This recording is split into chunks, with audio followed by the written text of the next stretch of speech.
नमस्कार, मैं हूं संजय शर्मा। आप देख रहे हैं 4 PM न्यूज नेटवर्क।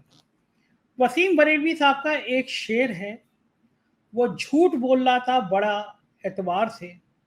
वो झूठ बोल रहा था बड़े एतबार से। मैं भला यकीन ना करता तो क्या करता। ये वसीम बरेलवी साहब का शेर कई मामलों में आज की राजनीति पर 100% सच साबित हो रहा है। प्रधानमंत्री जी जिस तरह से झूठ का एक के बाद एक अंबार लगाते चले जा रहे हैं, मुझे तो हैरानी होती है प्रधानमंत्री जी को ये लज्जा नहीं आती, शर्म नहीं आती कि देश के जनमानस में संदेशा क्या जाएगा, जनमानस सोचेगा क्या। उसके मन में ये नहीं आएगा हमारे देश का प्रधानमंत्री इतना झूठ क्यों बोल रहा है। उसके मन में ये ख्याल नहीं आएगा कि प्रधानमंत्री आखिर ऐसा कर क्यों रहा है। मैं आप होते और हैं हम लोग, सोच रहे हैं हम लोग, देख रहे हैं हम लोग, आखिर आखिर सत्ता क्या सिर्फ झूठ का पैमाना बन के रह गई है। सत्ता का काम सिर्फ झूठ है। और प्रधानमंत्री ने अपने लपेटे में इस बार ज्ञानेश कुमार को ले लिया। बिहार से शुरू हुआ वोट चोरी का नाटक। भारतीय जनता पार्टी के लोगों ने कहा क्या बेवकूफी की बात करते हैं। मुझसे बहुत सीनियर आईएएस अफसर, बड़े जिम्मेदार पद पर, मुझसे बोले संजय जी आप भी क्या बातें कर रहे हैं। राहुल गांधी इस तरह का आरोप लगाते हैं और फिर चले जाते हैं। इन आरोपों में कहां सच्चाई है, कहां वोट चोरी हो जाएगा, कहां वोट जुड़ जाएंगे, ये सब फालतू की बात है। और कुछ ही दिन बीते कि कर्नाटक में राहुल गांधी ने साबित कर दिया कि कितने बड़े पैमाने पर वोट चोरी हुई। और उसके बाद तो लाइन लग गई। अभी राहुल गांधी का हाइड्रोजन बम आया नहीं है। पता चला कि उत्तर प्रदेश में एक घर से 4-4 हजार वोटर बने हुए हैं। कर्नाटक में छोटा सा मकान है, 1 रूम सेट 2 रूम सेट, वहां पे 250 वोट बने हुए हैं। पूरे देश में ये मैसेज चला गया कि दरअसल सरकार जो है वो वोट चोरी करके बनी है। मैं तो बड़ा हैरान था। मैं मध्य प्रदेश गया था अपनी टीम के संग, मैं, प्रियंका और बाकी सब टीम थी। हमने देखा स्पॉट पे पूरे मध्य प्रदेश में ये बिल्कुल सड़क पे कोई भी ये इबारत पढ़ सकता था कि सरकार नहीं आएगी, नहीं आएगी, नहीं आएगी। इतना नाराज थे लोग। सरकार प्रचंड बहुमत से आ गई। फिर हमने महाराष्ट्र का चुनाव देखा। मैं, हया, क्षितिज और सारी टीम थी। महाराष्ट्र में भी यही सीन था, सरकार नहीं आ रही, नहीं आ रही, और सरकार प्रचंड बहुमत से आ गई। तब तक किसी को समझ नहीं आ रहा था। हमको लगा कि हमारी पत्रकारिता थोड़ी गड़बड़ है, क्योंकि ग्राउंड पे जो लोग मिल रहे हैं पता नहीं वो कैसे मिल जा रहे हैं। तब पता चला कि असली कृपा तो वोट वाली बात है। और मैंने वो एक व्यंग्य के कवि, मैंने पहले भी उनका किस्सा बताया था आपको, कि वो कहते हैं व्यंग्य के कवि ने कि भाई हर पार्टी अपना चुनाव प्रचार कर रही है। कांग्रेस कहेगी कि हाथ के पंजे का बटन दबाना, समाजवादी पार्टी कहेगी साइकिल में बटन दबाना, बसपा कहेगी हाथी बटन दबाना, लेकिन बीजेपी कहती है बटन कहीं पे भी दबाओ, वोट तो अभी मिलना है। ये बात मजाक की थी लेकिन सही हुई। ईवीएम को लेकर भी उन्होंने ऐसी किस्सा सुनाया कि ईवीएम, कोई बीजेपी का बड़ा नेता वोट डालने चले जाए तो ईवीएम हाथ जोड़े खड़ी हो जाती कि हजूर आप क्यों आ गए, कोई बटन कहीं भी दबाए, हमें तो निकलना आपके ही पक्ष में है। लेकिन ये मजाक की, ये व्यंग्य की बातें अब लोगों को समझ आ रही हैं। और अड़ोस पड़ोस के जो देशों में हो रहा है, चाहे वो श्रीलंका में हुआ, नेपाल में हुआ, बांग्लादेश में, वो हो क्यों रहा है? क्योंकि वहां के जनमानस को ये समझ में आने लगा था कि हमारे नेता भ्रष्ट हैं, वो अय्याशी कर रहे हैं, हजारों करोड़ के मालिक बन जा रहे हैं, और हम लोग बेरोजगार हैं, बुरा हाल है हमारा। मैंने आज 4 PM पे, आप लोग दर्शक जाके देखिएगा जिन लोगों ने नहीं देखी है, मैंने अश्वनी वैष्णव की पत्नी की करोड़ों की कंपनी के दस्तावेज बताए हैं कि किस तरह अश्वनी वैष्णव की कंपनी करोड़ों रुपए के काले कारनामों से, काले रुपयों से कैसे मालो माल हो गई। गजब सरकार है। एक तरफ गडकरी के बेटों की हजारों करोड़ की आमदनी हो जाती है, एक तरफ रेल मंत्री की हजारों करोड़ की आमदनी हो जाती है, और आपके हाथ में क्या आया? बाबा जी का ठल्लू। आपके हाथ में आया हिंदू मुसलमान की नफरत, हिंदू मुसलमान के बीच में भेद ज्यादा बढ़ाने की राजनीति। और ये वोट चोरी का मुद्दा अब इतना बड़ा बन गया, इतना बड़ा बन गया कि अब बिहार में भारतीय जनता पार्टी को समझ आ गया कि जनमानस के अंदर अब ये इतना बड़ा मुद्दा बन गया है कि अगर हम 5-7% वोट चोरी किए भी तो कोई ऐसा ना 15% हमारे खिलाफ बन जाए। अभी चुनाव शुरू नहीं हुए, लेकिन भारतीय जनता पार्टी के नेता रोने लगे कि साहब वो जो लाइन में लग के बुरके वाली औरतें हैं ना, उनके आधार कार्ड सही से पड़ताल कर लीजिए। अब मुझे बताइए, अभी चुनाव शुरू नहीं हुआ, आपकी वोट चोरी का मुद्दा फाइनल नहीं हुआ, लेकिन आपको लाइन में लगी हुई बुरके वाली महिलाओं की चिंता होने लगी, क्योंकि ये डर बता रहा है आपको कि जमीन के नीचे से आपके जमीन खिसक गई है। सुनिए भारतीय जनता पार्टी के अध्यक्ष जी क्या फरमा रहे हैं जो भी महिलाओं को लेकर या पुरुष वोट डालने जाते हैं, विशेष करके महिलाएं, उनको जो है पूरा सुरक्षा प्रदान किया जाए और जो पर्दा नशीन औरतें हैं उनका भी महिलाओं के द्वारा वोटर कार्ड के माध्यम से चेहरे का मिलान जरूर कराया जाए, जिससे क्या कि जेन्युइन वोटर को वोट डालने का अधिकार मिल सके। तो इस तरह करके चुनाव आयोग ने भी अनुरोध किया है पॉलिटिकल पार्टी से कि चुनाव आयोग ने कहा है कि जब मतदान समाप्त हो शाम में तो फॉर्म 17C आपका पोलिंग एजेंट जरूर ले ले, क्योंकि पोलिंग एजेंट जब प्रिजाइडिंग अफसर से फॉर्म 17C ले लेता है तो किसी तरह का संशय की स्थिति ईवीएम पर नहीं होता है। लेकिन ऐसा देखा जाता है कि कुछ पॉलिटिकल पार्टी के पोलिंग एजेंट पहले ही चले जाते हैं और बाद में फिर आरोप प्रत्यारोप का दौर शुरू होता है। इसलिए चुनाव आयोग ने स्पष्ट तौर पे सभी राजनीतिक दल से अनुरोध किया है कि आप फॉर्म 17C जरूर ले लें, प्रिजाइडिंग अफसर से साइन करवा करके, जिससे कि किसी तरह का बाद में आरोप प्रत्यारोप या ईवीएम पर संशय की स्थिति नहीं हो। भारतीय जनता पार्टी के नेता कह रहे हैं फॉर्म 17C जरूर ले लीजिएगा, जिससे चुनाव आयोग पर कोई शक की उम्मीद ना हो। अरे ईवी 17C से काम नहीं चलेगा भाई साहब, चुनाव आयोग तो पहले ही खेल कर चुका है। ये जो लाखों वोटर काटे गए हैं, कांग्रेस कह रही है कि इनकी लिस्ट तो दे दीजिए। बात सही है कि भाई कौन से वोट काटे गए हैं पता तो चलना चाहिए ना, कि संजय शर्मा का वोट कटा है, आपका वोट कटा है, पड़ोसी का वोट कटा है, पता तो चलना चाहिए किसके नंबर से कटा है। क्योंकि पता चला कि जिन नंबरों से वोट काटे गए वो सब तो एक ही जगह में थे। अब वो नागपुर के दफ्तर में थे, दिल्ली के दफ्तर में, तो आप समझ ही सकते हैं। मैं अभी आऊंगा बिहार के मुद्दे पर, कुछ और संवेदनशील मुद्दों पर, लेकिन एक खबर बहुत बड़ी है। राजदीप सरदेसाई से बात करते हुए एक खबर सामने आई कि कांग्रेस ने ट्वीट किया कि नरेंद्र मोदी और उनकी सरकार के भ्रष्टाचार की वजह से विनटेक कंपनी ने अपना कारोबार भारत में बंद कर दिया। और ये सारे उन भक्तों को सोचना चाहिए जिनके दिमाग में गोबर भरा हुआ है। उन सारे भक्तों को सोचना चाहिए कि आपके विश्व गुरु ने आपकी लंका कैसे लगा दी, आपके देश की लंका कैसे लगा दी। सारे भक्तों को सोचना चाहिए कि क्या भारत में कारोबार केवल मोदी जी के उद्योगपति दोस्ती करेंगे, अंबानी अडानी करेंगे, बाकी कोई कारोबार ही नहीं करेगा। ये कांग्रेस ने ट्वीट किया है कि नरेंद्र मोदी और उनकी सरकार के भ्रष्टाचार की वजह से विनटेक कंपनी ने अपना कारोबार भारत में बंद कर दिया है। कंपनी के सीईओ का कहना था कि कस्टम डिपार्टमेंट उनसे बड़ी घूस ले रहा था और घूस ना देने पर उन्हें प्रताड़ित किया जा रहा था। घर घर की यही कहानी। उत्तर प्रदेश में निवेश के नाम पर एक आईएएस पता है कितना घूस मांग रहे थे? 400 करोड़ रुपया। 8,000 करोड़ का प्रोजेक्ट था, बोले 5% तो हमारा, 400 करोड़ रुपया। कांग्रेस ने लिखा है कि साफ है कि नरेंद्र मोदी और उनकी सरकार के भ्रष्टाचार से व्यापारियों को तबाह कर दिया है। भ्रष्टाचार ने पूरे सिस्टम में वसूली का खेल चल रहा है, धन उगाही चल रही है। ये सिर्फ एक कंपनी की बात नहीं है, आज नरेंद्र मोदी के इस वसूली सिस्टम का शिकार देश का हर नागरिक है। नरेंद्र मोदी का फंडा साफ है, जनता से वसूली करो, दोस्त की तिजोरी भरो। अब ये इस कंपनी के कारोबारी लाइव में राजदीप सरदेसाई से कह रहे हैं, बता रहे हैं कि किस तरह कस्टम डिपार्टमेंट से इतनी बड़ी घूस मांग रहा था कि वो घूस नहीं दे पाए। तो बढ़िया ये है कि आप हिंदुस्तान से ही अपना कारोबार समेट लीजिए। अब आप सोचिए, गोदी मीडिया आपको इस तरह की बड़ी बड़ी खबरें नहीं दिखाएगा। छोटी सी चलेगी खबर, हट गई, पता नहीं कैसे कैसे चल भी जाती है, वरना बड़ी जल्दी से हटा दी जाती है। अब उसके बाद में आप सोचिए कि देश में हाल क्या हो गया है।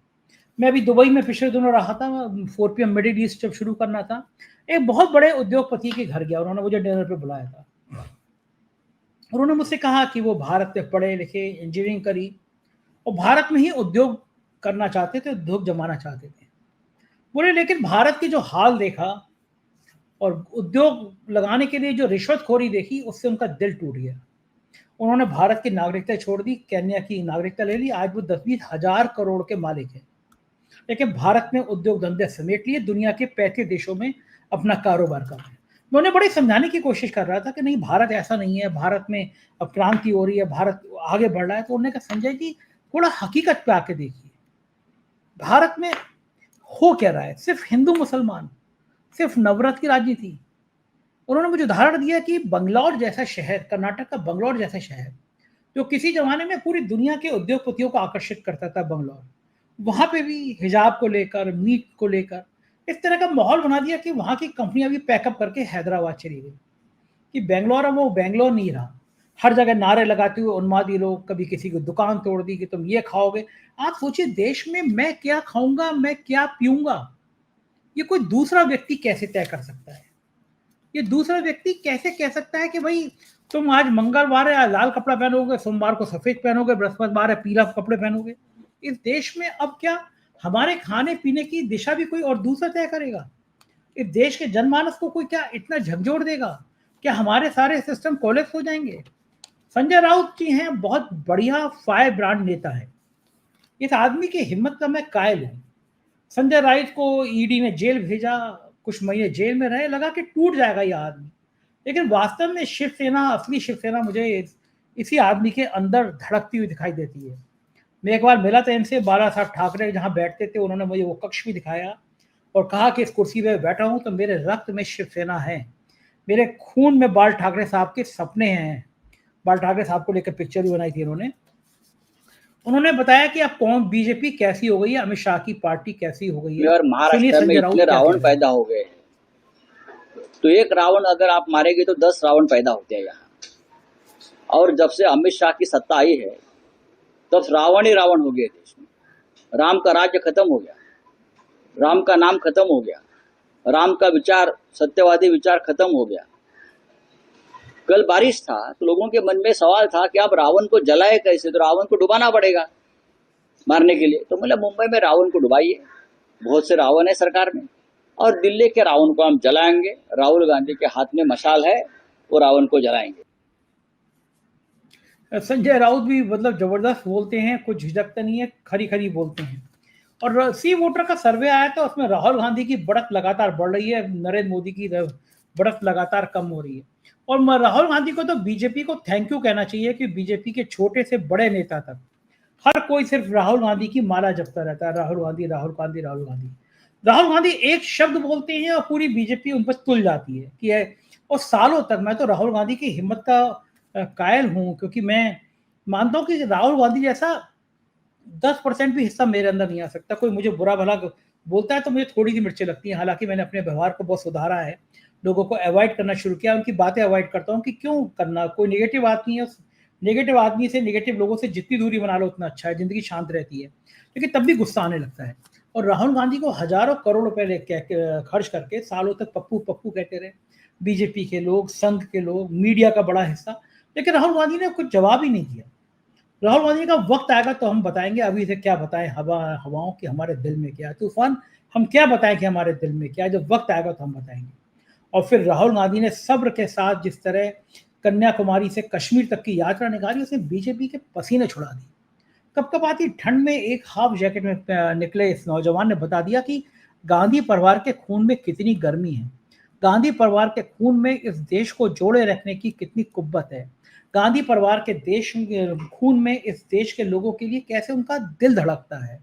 और फिर आनंद दुबे ने, जब बीजेपी ने कहा कि बहुत बदनामी कर रहे हैं, तो फिर शिवसेना यूबीटी के नेता हैं आनंद दुबे, उन्होंने क्या कहा राहुल गांधी को लेकर, वो भी मैं आपको। भारतीय जनता पार्टी ये भ्रम न फैलाए कि राहुल गांधी जी भारत की इमेज डाउन कर रहे हैं। राहुल गांधी जी इस देश के नेता प्रतिपक्ष हैं। जब भी कोई नेता प्रतिपक्ष अपने देश के बारे में बात करता है तो वो देश की अच्छाई की और देश में क्या गलत है दोनों की बात करता है। देखिए, आज भारत में लोकतंत्र में जिस प्रकार पक्ष और विपक्ष दोनों को सम्मान होना चाहिए, नेता प्रतिपक्ष का भी वही सम्मान है जो प्रधानमंत्री जी का है, जो एक मुख्यमंत्री का सम्मान है वही उस स्टेट के लीडर ऑफ अपोजिशन का है। लेकिन आज कहां है सम्मान? आज विरोधियों को चुन चुनकर पकड़ा जाता है, ईडी सीबीआई का दुरुपयोग करके उनको जेलों में डाला जाता है, और जो ईडी सीबीआई से डर जाता है उसको भाजपा में लाकर वॉशिंग पाउडर में नहलाकर स्वच्छ करके मंत्री बना दिया जाता है। ये लोकतंत्र में नहीं होता है। लोकतंत्र में होता है कि एक ही चश्मे से आप दोनों को देखिए। आज आप देखिए ना, जहां जहां गैर भाजपाई सरकारें हैं उनको कितनी तकलीफ दी जाती है, उनको उस ढंग से पैसे नहीं दिए जाते केंद्र से जो पैसे उनको मिलने चाहिए, उस ढंग से उनको राहत बचाव कार्य नहीं दिए जाते जो मिलने चाहिए। तो इन सब चीजों को लेकर राहुल गांधी जी देश में और विदेश में चर्चा करते रहते हैं। अब भाजपाइयों ने ये बना लिया है कि अरे भैया ये तो विदेश में जाकर देश की बदनामी कर रहे हैं। देश की बदनामी कभी ऐसे हो नहीं सकती। देश बहुत महान है, देश बहुत बड़ा है। देश की बदनामी तब होती है जब इस देश में रहने वाले करोड़ों करोड़ों लोग ये कहते हैं कि पाकिस्तान के साथ क्रिकेट मैच नहीं खेलना चाहिए, फिर भी हम खेलते हैं और उस पैसे से करोड़ों रुपए कमा के पीसीबी धनी बन जाता है। देश की बदनामी तब होती है जब हम पीओके के एकदम करीब रहते हैं और हम किसी भी समय बलूचिस्तान को अलग देश बनवा सकते थे और अचानक डोनाल्ड ट्रंप का एक ट्वीट आता है और हमें सीज फायर करना पड़ता है। उस समय देश की बदनामी होती है। देश की बदनामी तब होती है जब इस देश के करोड़ों लोगों को रोजगार नहीं मिलता और वो आज भी 80 करोड़ लोग अगर मुफ्त राशन के लिए खड़े रहना चाहते हो, वो देश की सबसे बड़ी बदनामी है। देश की बदनामी तब होती है जब हमारे ही राज्य, हमारे ही देश के किसान आत्महत्या करने पर मजबूर हो जाते हैं और सरकार उनके जख्मों पर मलहम नहीं लगा पाती, वो बदनामी है। देश की बदनामी तब होती है जब विदेश से आने वाले लोग हमारे शहरों के खड्डों को देखकर उपहास करते हैं, हंसते हैं, हमारे ऊपर एक प्रकार से हमको नीचा दिखाने का काम करते हैं, तब देश की बदनामी होती है। ये भाजपा को कैसे दिखेगा?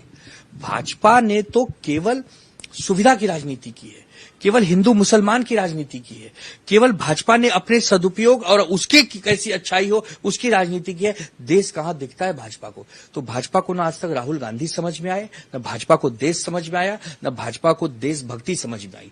भाजपा का वही है, न खाता न बही, जो भाजपा कहे वही सही। ये कैसे चलेगा?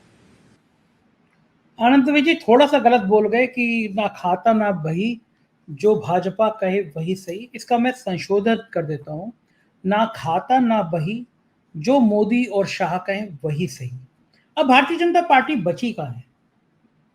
एक कंपनी है जिसके सीईओ हैं मोदी और एसीईओ हैं शाह साहब, बाकी सब कर्मचारी हैं। अगर राजनीतिक पार्टी होती तो सांसदों को, मंत्रियों को बोलने का हक दिया जाता, संवैधानिक संस्थाओं की इतनी हत्या नहीं की जाती, चुनाव आयोग को गुलाम नहीं बनाया जा सकता, मीडिया पे हमला नहीं किया जाता, सच बोलने वालों की आवाज नहीं दबाई जाती। राजीव शुक्ला कहते हैं, कांग्रेस के सांसद हैं, लोग उन पे तरह तरह का क्रिकेट मैच को लेकर आरोप लगाते हैं, लेकिन वो कहते हैं कि देश में जो व्यक्ति बोलता है, जो व्यक्ति सच बोलता है, भारतीय जनता पार्टी उसको राष्ट्र विरोधी कह देती है। सुनाता हूं राजीव शुक्ला को कि वो क्या कह रहे हैं। भारतीय विदेश में जाके कोई देश की छवि खराब नहीं करते, देश के बारे में हमेशा अच्छा बोलते हैं, लेकिन जो बातें लोकतंत्र आदि के बारे में बोल रहे हैं वो सही बोल रहे हैं, वो सब लोग बोल रहे हैं। आप ये बताइए, जो भाजपा के नेता बाहर जाते हैं ऊपर से नीचे तक, वो क्या क्या बातें बोलते हैं वहाँ कांग्रेस के बारे में, क्या क्या बातें, पिछले मनमोहन सिंह सरकार की कितनी आलोचना वो करते हैं वहाँ जाके, नेहरू तक को बाहर जाके गालियां देते हैं। वो सब ठीक है, वो देश विरोध नहीं है। आप पे कुछ बोल दो तो देश विरोध है। नेहरू को विदेश में जाके आप गालियां दे रहे हैं, इंदिरा गांधी को गालियां दे रहे हैं, आप मनमोहन सिंह जी को गालियां दे रहे हैं, नरसिम्हा राव जी को गालियां दे रहे हैं, तो वो सब जो है वो सब सही है। वो विदेश की धरती पे कितने भाषण आप उठा के देख लीजिए जो बाहर जाके उन्होंने बोले हैं, और यहाँ अगर वो किसी व्यक्ति पे नहीं बोल रहे हैं, अगर मोटा माटी मुद्दों को बता रहे हैं कि भाई ये मुद्दा जैसे लोकतंत्र को लेकर है या वोटों को लेकर, तो राष्ट्र विरोधी हो गया। तो इनका ये फैशन बन गया कि मेरे खिलाफ कुछ भी बोलो तो मैं कह दूंगा तुम राष्ट्र विरोधी हो, मैं तुम्हारे खिलाफ कुछ भी बोलता रहूं, वो राष्ट्र विरोध नहीं है। ये बात तो राजीव शुक्ला की सही है कि जो अगर सवाल पूछते सरकार से वो राष्ट्र विरोधी है। हमने, हमारी गलती थी, हमने पहलगांव में सवाल पूछ लिया था कि पहलगांव में आतंकी कहां से आए और हमारे बेगुनाह साथियों को, हमारे परिवार के लोगों को मारकर कैसे चले गए। केवल ऐसी सीखे सवाल थे। 4 PM तो केवल अपने इन सवालों से ही तो आपके दिलों में छाया हुआ है। हम लगातार नंबर 1 बने हुए हैं 1.5 साल से। आप सोचिए, पिछले महीने जो रिपोर्ट आई है, मेरे और नंबर 2 के बीच में 17 करोड़ का व्यू का अंतर था। हम 17 करोड़ व्यू आगे थे, उनके 12 करोड़ थे, हमारे 29.5 करोड़ थे। अब 2 दिन पहले मुझे पता चला कि हम ललन टॉप जैसे जो इंडिया टुडे का चैनल है, सोचिए आप कितने सारे लोग करते हैं, हम ललन टॉप से भी 5-5.5 करोड़ व्यू आगे चल रहे हैं। एक साइड है social blade, SOCIALBLED, social blade. आप उस पर जाके किसी भी यूट्यूबर का देख सकते हैं, उसके कितने व्यू, कितने सब्सक्राइबर। इंडिया टुडे कितना बड़ा ग्रुप है, कितना पैसा खर्चते हैं, आज तक पे विज्ञापन आते हैं ललन टॉप के, लेकिन वो भी आपके 4 PM से व्यूअरशिप में 5.5 करोड़ आगे चल रहा है, क्योंकि हम आंखों में आंखें डाल के सवाल पूछते हैं, सरकार की चमचागिरी नहीं करते। तो पहलगांव में हमने सवाल पूछा तो हमारा चैनल बंद कर दिया गया। वो तो कपिल सिब्बल जी नहीं होते, सुप्रीम कोर्ट नहीं होता, तो आज मैं आपसे बात ही नहीं कर पाता, चैनल ही बनता। लेकिन फिर दर्शकों के दिलों में जो चैनल की पहचान बनी, जो प्यार बना, उसी का नतीजा है कि आज 4PM नंबर 1 पर है। बिहार में जब वोट चोरी का मामला हुआ तो फिर कांग्रेस ने एक ट्वीट किया और फिर पोल खोली। मैं दिखाता हूं कि कांग्रेस ने क्या ट्वीट किया। कांग्रेस ने कहा जुमई में एक ही पते पर 247 मतदाता रजिस्टर्ड हैं, दस्तावेज दिया। मुजफ्फरपुर में एक ही व्यक्ति का नाम कई बार वोटर लिस्ट में पाया गया। कहीं मृतकों के नाम वोटर लिस्ट में जुड़े हुए हैं, कहीं वोटरों के पिता का नाम एक ही डाला गया है। वोटर लिस्ट में धांधली के महज ये कुछ मामले हैं। बिहार में एसआईआर इतनी जल्दबाजी में किया गया, उससे गड़बड़ी के सैकड़ों उदाहरण सामने आ रहे हैं। चुनाव आयोग ने कहा था वो जनवरी में ही इलेक्शन को तैयार है, लेकिन एसआईआर की सच्चाई अब लगातार सबको सामने नजर आ रही है। आप सोचिए कि ये किसी भी लोकतंत्र की आत्मा होती है, ईमानदारी के साथ चुनाव। कोई भी लोकतंत्र तभी जीवित रह सकता है जब वहां पे ईमानदारी से चुनाव कराए जाएं। लेकिन भारत में क्या हो रहा है? भारत में इस तरह वोटर लिस्ट में बड़ी धांधली की जा रही है और फिर उसको रोकने के लिए उपाय क्या किया जाता है? आस पड़ोस के किसी राज्य में हिंदू मुसलमान का खौफ पैदा किया जाता है, हिंदू मुसलमान के फसाद पैदा किए जाते हैं। अब जैसे उत्तर प्रदेश में है, रिपोर्ट आई कि महिलाओं के अपराध को लेकर उत्तर प्रदेश देश में नंबर 1 है। मतलब उत्तर प्रदेश से ज्यादा कहीं महिलाओं के अपराध नहीं हो रहे हैं। तो फिर आइला मोहम्मद के नाम पर एक विवाद पैदा कर दो। बरेली में एक तौकीर रजा साहब नेता है, धार्मिक नेता कहते हैं अपने आप को। मैं बरेली में ईटीवी का और स्टार न्यूज में काम कर चुका हूँ, वहां रिपोर्टर था। मैंने तौकीर रजा के संग खाना भी खाया है, नाश्ता भी किया, और मैं बहुत अच्छी तरह जानता हूं कि तौकीर रजा साहब भारतीय जनता पार्टी के बी टीम के सक्रिय मेंबर हैं। एक कार्यक्रम मैंने कवरेज किया था स्टार न्यूज में, विश्व हिंदू परिषद ने कहा हम तलवार बांटेंगे और माहौल बीजेपी के खिलाफ था। अगले दिन तौकीर रजा ने कह दिया हम कटार बांटेंगे मुसलमानों को। पूरा जिला हिंदू मुसलमान में कन्वर्ट हो गया, बीजेपी चुनाव जीत गई। भारतीय जनता पार्टी परेशान थी कि अयोध्या जैसा जिले में वो लोकसभा चुनाव हार गई, जहां पर राम मंदिर बनाया वहां चुनाव हार गई। देश में कहीं हिंदू मुसलमान का फसाद पैदा नहीं हो पा रहा। तो आइला मोहम्मद के बाद बरेली में तौकीर रजा साहब फिर उसके लिए ईश्वर बन के आए। तौकीर रजा ने फसाद किया, उसके बाद में तौकीर रजा और दिन भर गोदी मीडिया में बरेली चलने लगा। कोई विवाद नहीं हुआ उसके बाद, लेकिन गोदी मीडिया के कृपा से घंटों घंटों बरेली चलता है। कारण यह है कि अगर ये सब नहीं चलेगा तो फिर वोटों की खेती कैसे नजर आएगी, वोटों की लहर कैसे नजर आएगी। और प्रधानमंत्री जी को अब बिहार में जाके याद आ रहा है कि लोगों की नौकरियां नहीं मिल रही, यहाँ पे लोगों को काम धंधा नहीं मिला। उन्होंने कहा कि भारत रत्न कर्पूरी ठाकुर जी ने अपना पूरा जीवन समाज की सेवा और शिक्षा के विस्तार में लगाया। उनके नाम पर बनने वाली स्किल यूनिवर्सिटी उसी सपने को आगे बढ़ाने का सशक्त माध्यम करेगी। पवन खेड़ा ने ये इसमें ट्वीट को ट्वीट करते हुए लिखा, तो ट्वीट बचा नहीं, एक्स है लेकिन मैं ट्वीट ही कहता हूँ उसको क्योंकि वो ज्यादा चलन में है। पवन खेड़ा ने कहा यह भी बता देते कि जब भारत रत्न कर्पूरी ठाकुर बिहार में जनसंघ के साथ गठबंधन की सरकार में मुख्यमंत्री थे और उन्होंने पिछड़े और अति पिछड़ों को आरक्षण के लिए गठित मुंगेरी लाल कमीशन की सिफारिशों को लागू करने का निर्णय लिया, तब कैलाशपति मिश्र के नेतृत्व में जनसंघ ने कर्पूरी ठाकुर की सरकार ही गिरा दी। दरअसल ये भारतीय जनता पार्टी का असली चरित्र है कि अगर आप इस तरह संघ में काम नहीं करोगे तो हम सरकार नहीं चलने देंगे, अगर आप हमारे इशारों पर नहीं नाचोगे तो हम सरकार नहीं चलने देंगे। और उधर राहुल गांधी क्रांति कर रहे हैं, वो जा रहे हैं कोलंबिया में, अलग अलग जगह यूनिवर्सिटी में जा रहे हैं, नेताओं से मिल रहे हैं, लोगों से मिल रहे हैं, सब बात कर रहे हैं। और राहुल गांधी ने जो क्रांति की है उसने बीजेपी को परेशान कर दिया है। राहुल गांधी की एक पहल ने पूरे देश का वातावरण तैयार कर दिया है और कन्हैया कुमार ने बिहार में कहा ये वोट चोर सरकार जमीन चोर है। कन्हैया कुमार का कहना है कई दिनों से हल्ला हो रहा था बिहार में सर्वे होगा, ऐसे में वहां के लोग अपनी जमीनों के कागज लाकर सरकारी दफ्तरों के चक्कर लगा रहे थे और घूसखोरी के नेक्सस में फंस रहे थे। सच्चाई है कि सरकार को सर्वे नहीं कराना है, इनकी गिद्ध नजर बिहार की जमीनों पर है। इनका मकसद है कि बिहार के लोगों की जमीनें छीन कर वो अपने उद्योगपति दोस्त को दे दें, जैसे LLB 3 पिक्चर आई है उसमें जमीनों का खेल है। तो ये सरकार की एक नीतियां हैं जिसको मैंने चर्चा की। मुझे यकीन है कि आपको भी लग रहा होगा कि पूरे देश में ये माहौल है। मुझे इंतजार है आपकी राय का, मुझे जरूर बताइएगा कि बातचीत कैसी लगी। चैनल को ज्वाइन और सब्सक्राइब करिएगा, अपने दोस्तों को भी लिंक भेजिएगा। बहुत बहुत शुक्रिया, थैंक यू।